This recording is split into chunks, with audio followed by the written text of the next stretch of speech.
Hello and welcome to Trinity Talk Live, water cooler conversation from a Christian perspective. I'm Ken Coughlin. And I'm Ben Lander. And thank you very much for joining us today. We apologize for getting start a few minutes late today. There's been some late breaking stories in the news today that we did want to make sure we were talking about that weren't originally on our agenda, so that caused us to do a little bit of scrambling, but we are going to talk about them. But before we go into that, let me first of all thank all of you out there for watching, whether you're watching us on YouTube or on Facebook. And also to let you know, if this is your first time watching the show, a little bit about what it's all about. The byline says it all, like I like to say every week, water cooler conversation from a Christian perspective. What that basically means is we are trying here to talk about the same topics that people out in the world are talking about, whatever people are talking about around the water cooler. What makes this show unique, though, is that we try to bring a uniquely Christian perspective to it. I always say there's no shortage of places you can go on the internet to find out opinions and what everybody thinks about everything.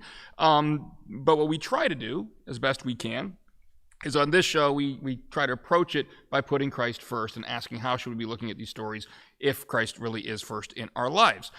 So the other thing I want to share with you is that please feel free to participate. This is a participatory program, not just a discussion between Ben and I, but you can join in the conversation as well. Or in the live audience. Or in the live audience, as we should still make him type in, because Zach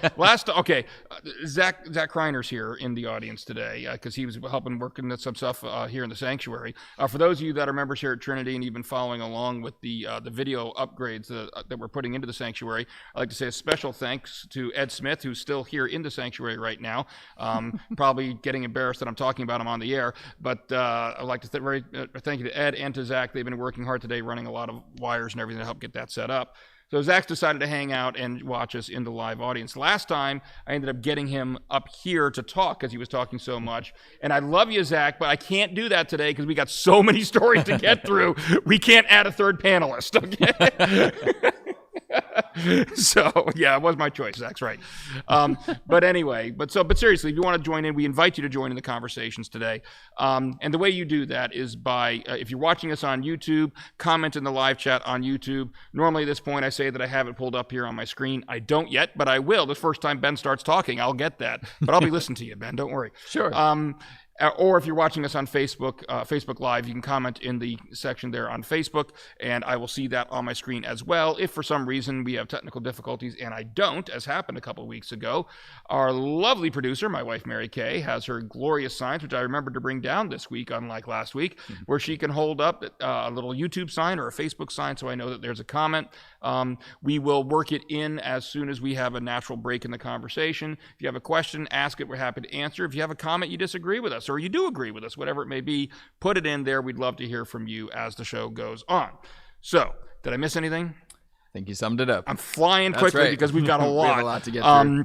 We actually originally had 5 stories already on our agenda for today, and then the Brianna Taylor issue arose today that we feel that we've got to address. We've got to address it. So we're going to start with that one, and let me give a little bit of background for people who don't know what's been going on here. But this is the background, and according to a couple different media sources, and understand what I'm reporting here is just what I'm seeing reported on the news. And I'll try as best I can to point out when I'm seeing conflicting versions to try to be fair to all involved. The Brianna Taylor story starts back on March 13th, 2020. It's in the city of Louisville. Louisville police had what was initially a no-knock search warrant for the home of Brianna Taylor, is an apartment that was shared by Brianna Taylor and Kenneth Walker. Now, apparently, for those who don't know what a no-knock search warrant is, it's actually the most dangerous type of warrant you can have, and police don't generally like doing that. If you're not going to knock before you come in, there's advantages and disadvantages. If you're afraid that the people inside are going to dispose of something, if you wait too long to get in, then there's very important to get in as quickly as possible. And a no-knock warrant literally means you don't even announce yourself, nothing. Right. You just pop in. Of course, that's also extremely dangerous because you're coming in unannounced. People are going to respond differently. Now, Prior to them actually executing the warrant, however, it was changed to a knock and announce warrant, which means they were supposed to knock and announce themselves before they entered. All right. And you can probably see already where one of the factual disputes is going to be arising. So basically, the reason for the warrant was that they suspected that there might be evidence of drug activity. And Kenneth Walker, the resident here, wasn't even the primary target of the investigation. But apparently, according to the police, there was an incident where they'd seen Kenneth Walker get a package delivered to his home, and then he immediately took that package to what they described as a known drug house. And so they were using that as the basis of the warrant. Now, supposedly, they were claiming that there was the police department was saying there was some kind of cooperation with the United States Postal Service to help them identify suspicious packages. The United States Postal Service actually denied that to large extent. There were some packages apparently they were monitoring, but they said that they never got any evidence of any suspicious packages. So there was some dispute between the Postal Service and the police department about the extent of cooperation between them. In any case, so we get to March 13th, 2020. According to the police officers, they said they did knock several times. They did announce themselves as being the police, and then they did actually use a battering ram to enter the apartment. Now, that is in dispute. Different witnesses have different versions. One neighbor said that he heard them shout police once and then enter, just really quickly. And then of course Kenneth Walker, the resident in there, said they didn't announce themselves at all. That he just heard them bursting in. And the other thing to note is that these were all plainclothes officers, detectives. However, they did have bulletproof vests on that did say police on them. So they weren't uniformed, but they had that. So that's really where the key dispute's going to arise, because the officer says, yes, we announced that we are police. The resident says no, they didn't announce at all, and you've got a neighbor that says they said police once, and then boom, they were coming in. When they entered the residence, I don't think there's any dispute that Kenneth Walker actually did fire first. The resident did shoot first and hit one of the police officers in the leg. And then there were 3 police officers, 3 detectives that just opened fire, firing, I think, in excess of 20 shots. There was one officer in particular, I believe that Brett Hankinson, I apologize if I'm mispronouncing that, who apparently fired 10 times into the residence without even looking where he was firing. Wow. Brianna Taylor was struck 5 times, and in fact pass away from her injuries in this incident, and no drugs were found. One other fact that I'm going to throw out there that I did read here is that apparently at some point during the incident, I'm not entirely clear when, but Kenneth Walker did call 911, and in the 911 call did say that somebody was breaking into his apartment and had shot his girlfriend. So obviously it was after she was shot, but he did place a 911 call. So that's my summary of what actually happened. Now, what happened today, and the reason we're covering this today, is because it was announced that of the 3 officers, only Brett Hankinson was going to be charged with anything, and what he was charged with was 3 counts of wanton endangerment in the first degree. Now, that's not directly tied to her death. That's not holding him responsible for her death. It's basically because he was firing recklessly without even looking where he was shooting. And so they did charge him with 3 felony counts of that. The other 2 officers involved were not charged with anything. So that's what's going on right now. This is obviously an extremely volatile situation in Louisville right now, and I believe they're on. There's been curfews been instituted, and obviously the folks there are very worried about what's going to happen in response to this. So this is a delicate situation, and so the question then becomes: okay, here we are as Christians. What do we say? I mean, even on a show like this, part of me wants to say, who am I? I mean, but I go back and forth. It's like nobody should care what I think about this. I'm not in Louisville. I'm not involved. I don't, but I just feel like I'm nobody. But at the same time, I think, considering this is happening on the same day that our show is airing, I think we would be irresponsible if we didn't mention it. So with all of that set up, of course, you know what I'm going to do, right? I'm going to have you answer first. Sure. So, and my wife's saying we have a YouTube comment. I will look that up in a moment. Ben hasn't talked yet, so I haven't had a chance to pull it up on my computer yet. So Ben, now you have to go first so I can pull it up. Yeah, I'm just going to have to stall for a minute, I guess.